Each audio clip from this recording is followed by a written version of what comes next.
Hello, Janet 1105. I am here in the Kurdistan region of Iraq, not far from Erbil, and I'm out here looking for archaeological sites.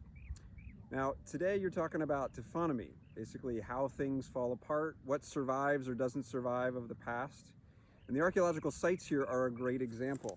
Behind me, you can see a giant mound of mud. This is something like 2,000 or 3,000 years of superimposed adobe architecture. It doesn't look that way because it started to melt. These are natural transformation processes whereby sun-dried mud brick, adobe, kind of goes back to what it was before, which was mud. So with time, it becomes a hill. Now there's a couple of cool processes going on here. If you look on this side, you can see that nice gentle slope. In this part of the world, the sun hits from the south and it starts to erode that way. So that nice slope is the erosion of this ancient mud brick settlement in that direction. Now, there's a different transformation happening on this side. On this side, you can't quite see it, but to the right there is a watercourse, and it has been eroding the side of this mound for probably centuries, if not longer. And so there's a really steep cliff, and you can see that parts of the mound are starting to fall into it. So this archaeological site is falling apart. It's becoming, it's transforming back into the mud that it came from. And, you know, that's natural. As an archaeologist, I would wish somebody would investigate this before it completely falls apart, but that's how it works. And when we think about the past, we have to recognize that things have changed. People did not live on a pile of mud in the past. We'd have to excavate that to find the houses inside of it. And that requires an understanding of taphonomy. So now I've moved a little closer to that site, and you can get a better look at some of these kind of destruction processes. Now you'll remember that I mentioned that water had been flowing past, and that was eroding one side of it. But it's more complicated than that.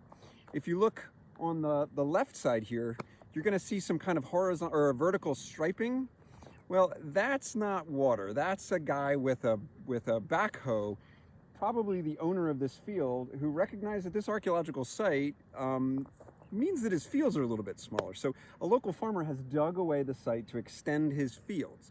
Makes them a little bit more profitable because they're larger, but at the expense of this archaeological site.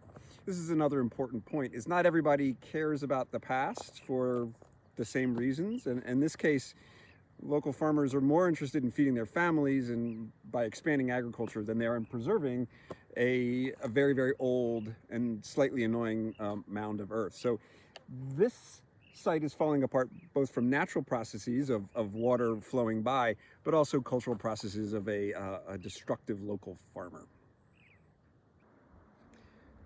So now I'm on top of that mound. We're going to really look up close. And we're going to see some taphonomic processes here in the micro scale. Now, it's maybe hard for you to see, but the surface out here is covered with small bits of broken pottery. I can just bend down and, you know, here's the base of a jar. Over here, this is the rim of a jar. And as you'll learn when we get into typology and chronology, some of these are sensitive enough that I can tell from the shape that this is a Neo-Assyrian, about 3,000-year-old jar rim. So I assume that this site was occupied 3,000 years ago at the time of the Assyrian Empire. There's also some interesting things going on that are more recent. You will notice that the surface is kind of whitish and very flat. It should be round on top, but this site had an afterlife. In the 1980s, the Arab government in Baghdad and the local Kurdish people were locked into a bit of a civil war.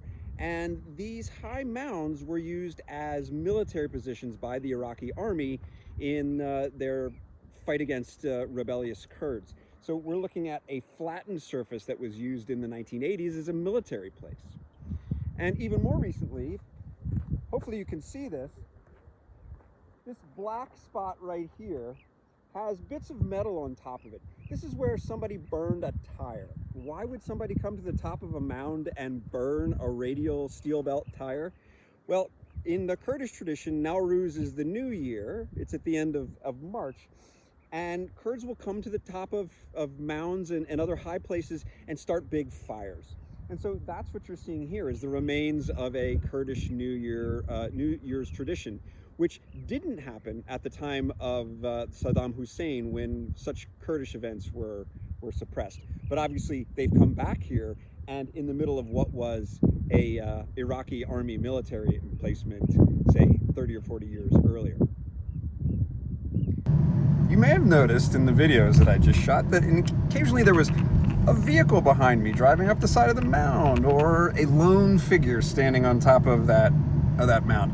Well, that was Bapir. This is Bapir Rowanduzi, who's been the driver and general fixer project manager for the Erbil Plain Archaeological Survey, my archaeology project, since 2012.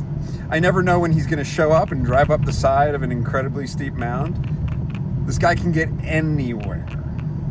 Back up here. Say hello to 115 Harvard College students. 115 Harvard. Yeah, pretty cool. So, I hope you found that interesting. I'll have more to say about some other things of relevance to the class as my season progresses, and we'll see you soon.